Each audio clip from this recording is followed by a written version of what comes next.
Kważi 2 minn kull tifel u tifla taħt is-16 sena li jgħixu fil-pajjiżi tal-Unjoni Ewropea ma saretilhomx eżaminazzjoni medika jew ma natawx it-trattament meħtieġ li kellhom bżonn. Dan joħroġ minn ċifri tal-Uffiċċju tal-Istatistika tal-Unjoni Ewropea li jitfgħu dawl dwar il-kura li qed jingħataw it-tfal fl-Unjoni Ewropea fosthom fil-kura ta' snien. L-istatistika turi li fl-2017 kull tifel u tifla f'Malta għawdex li kellhom bżonn xi trattament jew eżaminazzjoni medika mit-tobba din ħaduha. Il-Eurostat qal li Malta kienet fost 7 pajjiżi Ewropej li rnexxilhom inaqsu r-rata taħt il-1%. L-uniċi pajjiżi li kellhom rata ftit aħjar minn ta' Malta kienu l-Kroazja, Spanja, l-Ungerija, il-Ġermanja u l-Awstrija.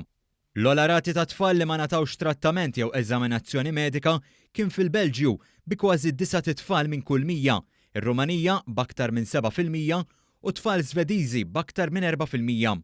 Iċ-ċifri tal-Eurostat juru wkoll li tfal li kienu jgħixu f'familja b'ġenitur wieħed kienu f'riskju akbar li ma jingħatawx il-kura meħtieġa meta mqabbel ma' tfal li kienu jgħixu f'dar b'żewġ adulti jew aktar.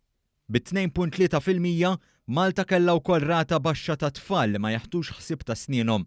Fost il-fatturi li għalihom it-tfal ma jingħatawx it-trattamenti meħtieġa hemm kwistjonijiet finanzjarji, l-istitwal ta' stennija, vjaġġar għal kura barra l-pajjiż, nuqqas ta' ħin minħabba l-esiġenzi tax-xogħol jew nuqqas ta' kura minn qraba ta' tfal.